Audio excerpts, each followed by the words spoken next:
नमस्कार दोस्तों, आइए सुनते हैं महान रूसी लेखक एंटोन चेखव की लिखी कहानी निंदक। इसका हिंदी अनुवाद किया है सुशांत सुप्रिय ने। सुलेख के शिक्षक सर्गेई कैपितोनेज अखिनिएव की बेटी नतालिया की शादी इतिहास और भूगोल के शिक्षक इवान पेत्रोविच लोशादिनेख के साथ हो रही थी। शादी की दावत बेहद कामयाब थी। सारे मेहमान बैठक में नाच गा रहे थे। इस अवसर के लिए क्लब से किराए पर बैरों की व्यवस्था की गई थी। वे काले कोट और मैली सफेद टाई पहने पागलों की तरह इधर उधर आ जा रहे थे। हवा में मिली जुली आवाजों का शोर था। बाहर खड़े लोग खिड़कियों में से भीतर झांक रहे थे। दरअसल वे समाज के निम्न वर्ग के लोग थे जिन्हें विवाह समारोह में शामिल होने की इजाजत नहीं थी। मध्य रात्रि के समय मेजबान अखिनिएव ये देखने के लिए रसोई में पहुंचा कि क्या रात के खाने का इंतजाम हो गया था। रसोई ऊपर से नीचे तक धुएं से भरी थी। हंसों और बत्तखों के भुनते हुए मांस की गंध धुएं में लिपटी हुई थी। दो मेजों पर खाने पीने का सामान कलात्मक बेतरतीबी से बिखरा हुआ था। लाल चेहरे वाली मोटी रसोइया मार्फा उन मेजों के पास व्यस्त सी दिख रही थी। सुनो, मुझे पकी हुई स्टर्जन मछली दिखाओ। अपने हाथों को आपस में रगड़ते और जीभ से अपने होठों को चाटते हुए अखिनिएव ने कहा, क्या बढ़िया खुशबू है। मैं तो रसोई में रखा सारा खाना खा सकता हूँ। अब जरा मुझे स्टर्जन मछली दिखाओ। मार्फा चलकर एक तख्त के पास गई और उसने ध्यान से एक मैला अखबार उठाया। उसके नीचे कड़ाही में एक पकी हुई बड़ी सी मोटी मछली रखी हुई थी जिसके ऊपर खजूर और गाजर के टुकड़े पड़े हुए थे। अखिनिएव ने स्टर्जन मछली पर निगाह डाली और चैन की सांस ली। उसका चेहरा खिल गया और उसकी आंखों में संतोष का भाव आ गया। वह झुका और उसने अपने मुंह से पहिए के चरमराने जैसी आवाज निकाली। वह थोड़ी देर वहीं खड़ा रहा। फिर खुश होकर उसने अपनी उंगलियां चटकाईं और दोबारा अपने होठों से चटकारा लेने की आवाज निकाली। ओह, हार्दिक चुंबन की आवाज। मार्फा, तुम वहां किसे चूम रही हो? बगल वाले कमरे में से किसी की आवाज आई और जल्दी ही दरवाजे पर विद्यालय के शिक्षक वैनकिन का घने बालों वाला सिर नजर आया। तुम यहाँ किसे चूम रही थीं? हाँ, बहुत अच्छे, सर्गेई कैपितोनेज। क्या शानदार बुजुर्ग हैं आप। तो आप इस महिला के साथ हैं? मैं किसी को नहीं चूम रहा था, अखिनिएव ने घबराहट में कहा। मूर्ख आदमी, तुम्हें ये बात किसने बताई? मैं तो केवल अपने होठों से चटखारा लेने की आवाज निकाल रहा था क्योंकि मैंने बढ़िया पकी हुई मछली देखी थी। ये बहाने मुझे नहीं, किसी और को बताना, वैनकिन चहक कर बोला। उसके चेहरे पर एक चौड़ी मुस्कान फैल गई थी। फिर वह दरवाजे से हटकर दूसरे कमरे में चला गया। अखिनिएव झेंप गया। शैतान ही जानता है कि इस घटना का नतीजा क्या होगा, उसने सोचा। अब वह दूसरों से मेरी निंदा करता फिरेगा, बदमाश कहीं का। उफ, वह जंगली पूरे शहर के सामने मेरी इज्जत उतार देगा। अखिनिएव सहमता हुआ बैठक में दाखिल हुआ। वह चोर निगाहों से ये देख रहा था कि वैनकिन क्या कर रहा है। वैनकिन पियानो के पास खड़ा था। उसका सिर झुका हुआ था और वह पुलिस इंस्पेक्टर की साली के कान में कुछ फुसफुसा रहा था। उसकी बात सुनकर वह महिला हंस रही थी।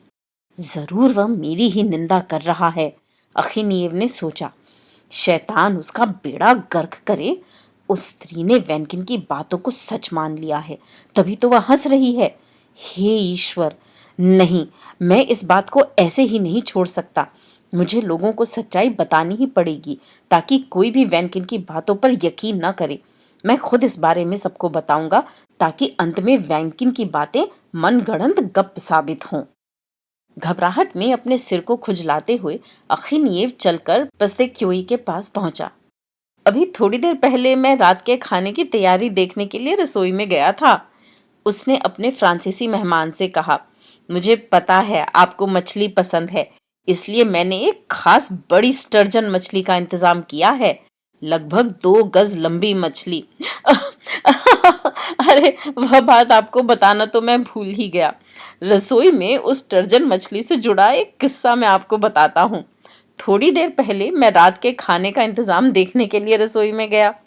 अच्छी तरह से पकी स्टर्जन मछली को देखकर मैंने होठों से चटखारा लिया। वह बड़ी मसालेदार मछली लग रही थी। तभी वह मूर्ख वैनकिन रसोई के दरवाजे पर आया और कहने लगा और कहने लगा, आहा, तो तुम यहाँ मार्फा को चूम रहे हो।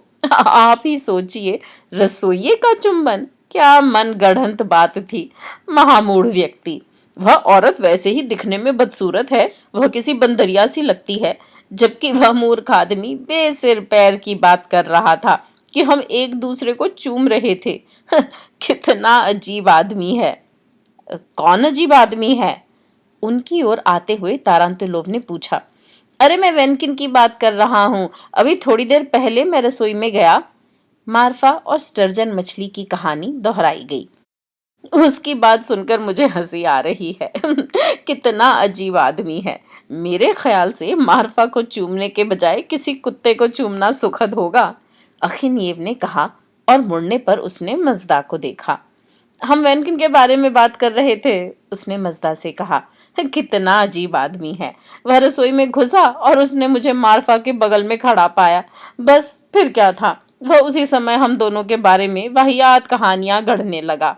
क्या? वह बोला, तुम दोनों एक दूसरे को चूम रहे थे? उसने पी रखी थी, इसलिए वह अपने होशो हवास में नहीं था, जागते हुए सपने देख रहा था। मैंने कहा, मार्फा को चूमने की बजाय मैं किसी बत्तख को चूमना पसंद करूंगा, और फिर मैं शादीशुदा हूँ। मैंने कहा, तुम महामूढ़ हो। बताइए, मुझ पर ऐसा घटिया आरोप लगाकर उसने मेरी स्थिति कितनी हास्यास्पद बना दी। किसने तुम्हारी स्थिति हास्यास्पद बना दी? धर्मशास्त्र पढ़ाने वाले शिक्षक ने अखिनिएव से पूछा। वेनकिन ने। मैं रसोई में खड़ा होकर स्टर्जन मछली के बारे में पता कर रहा था, वगैरह। आधे घंटे के भीतर ही सभी मेहमानों को वेनकिन और स्टर्जन मछली वाली कहानी के बारे में पता चल गया। अब उसे बताने दो, अखिनिएव ने अपने हाथ आपस में रगड़ते हुए सोचा। अब उसे मेरी निंदा करने दो। वह जैसे ही लोगों को ये कहानी बताना शुरू करेगा, वे उसे बीच में ही रोक देंगे। बकवास मत करो मूर्ख आदमी, हमें इसके बारे में सब पता है। और इस बात से अखिनिएव इतना संतुष्ट महसूस करने लगा कि खुश होकर उसने जरूरत से ज्यादा ब्रांडी पी ली। अपनी बेटी को उसके कमरे में पहुंचाकर वह अपने कमरे में गया और वहां वह एक मासूम बच्चे की गहरी नींद में डूब गया। अगले दिन उठने पर उसे स्टर्जन की कहानी का कोई अंश याद नहीं रहा। किंतु काश, इंसान प्रस्ताव रखता है, पर ईश्वर उसे जैसे उचित समझता है वैसे निपटाता है। काली जबान अपना शैतानी का काम कर जाती है, इसलिए अखिनिएव की चालाकी भी उसके किसी काम नहीं आई। एक हफ्ते बाद बुधवार के दिन तीसरे पाठ के बाद जब अखिनिएव शिक्षकों के कमरे में खड़ा होकर एक छात्र विसियकिन की दुष्टतापूर्ण प्रवृत्तियों के बारे में चर्चा कर रहा था, तब निदेशक ने उसे इशारे से अलग बुलाया। देखो सर्गेई कैपितोनिच, निदेशक ने कहा, मुझे क्षमा करो क्योंकि यह मामला मुझसे जुड़ा नहीं है, किंतु कुछ भी हो, मुझे इसके बारे में तुमसे दो टूक बात करनी होगी। ये मेरा फर्ज है। देखो, अफवाहों का बाजार गर्म है कि उस महिला से, वह जो तुम्हारी रसोइया है, उससे तुम्हारे अंतरंग संबंध हैं। देखो, ये मुझसे जुड़ा मामला नहीं है, लेकिन चाहे तुम्हारे उससे अंतरंग संबंध हो, चाहे तुम उसे चूमो, तुम उसके साथ जो तुम्हारी इच्छा हो करो, लेकिन इतना खुलकर मत करो। देखो, ये मेरा विनम्र निवेदन है। ये मत भूलो कि तुम एक शिक्षक हो। यह सुनकर अखिनिएव जैसे स्तंभित रह गया। उसे ऐसा लग रहा था जैसे सैकड़ों मधुमक्खियों के झुंड ने उसे काट लिया हो, जैसे उबलते हुए गर्म पानी ने गिरकर उसकी त्वचा को झुलसा दिया हो। ऐसी भयानक हालत में वह घर पहुंचा। रास्ते में उसे लगा जैसे उसके मुंह पर कोलतार की कालिख पुती हुई हो। घर पर नई मुसीबतें उसकी प्रतीक्षा कर रही थीं। तुम कुछ खाते क्यों नहीं? रात के खाने के समय उसकी पत्नी ने उससे पूछा। तुम किसके बारे में सोच रहे हो? क्या तुम्हें अपनी महबूबा याद आ रही है? क्या तुम रसोइया मार्फा को याद कर रहे हो? मुझे सब पता चल गया है, दगाबाज। दयालु लोगों ने मेरी आंखें खोल दी हैं, बर्बर आदमी। और उसने अखीनियेव के गाल पर खींचकर थप्पड़ दे मारा। वह लड़खड़ाता हुआ खाने की मेज पर से उठा और बिना अपनी टोपी या कोट लिए हुए सीधा वैनकिन के घर की ओर चल पड़ा। वैनकिन घर पर ही था। बदमाश कहीं के, उसने वैनकिन से कहा, तुमने पूरी दुनिया के सामने मुझे बदनाम क्यों किया? तुमने सबसे मेरी निंदा क्यों की? कैसे? कौन सी निंदा? ये तो मुझ पर कौन से गढ़े हुए इल्जाम लगा रहे हो? तो फिर सबको यह झूठी बात किसने बताई कि मैं मार्फा को चूम रहा था? अब तुम कहोगी कि वह तुम नहीं थे। वह तुम नहीं थे, मेरी इज्जत के हत्यारे? वैनकिन ने हैरानी से अपनी पलकें झपकाईं। उसकी देह के रोएं सिहर उठे। उसने अपनी पलकें उठाकर किसी तरह कहा, यदि मैंने तुम्हारे बारे में एक शब्द भी किसी से कहा हो तो ईश्वर मुझे दंड दे, मेरी आंखों की दृष्टि चली जाए और मैं अकाल मृत्यु का ग्रास बन जाऊं।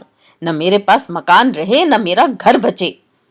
वेनकिन की सच्चाई असंदिग्ध थी। यह स्पष्ट था कि उसने किसी से भी अखिनियेव की निंदा नहीं की थी। किंतु फिर वह कौन था? कौन? अखिनियेव ने खुद से पूछा। उसके जहन में सभी परिचितों के नाम आ जा रहे थे।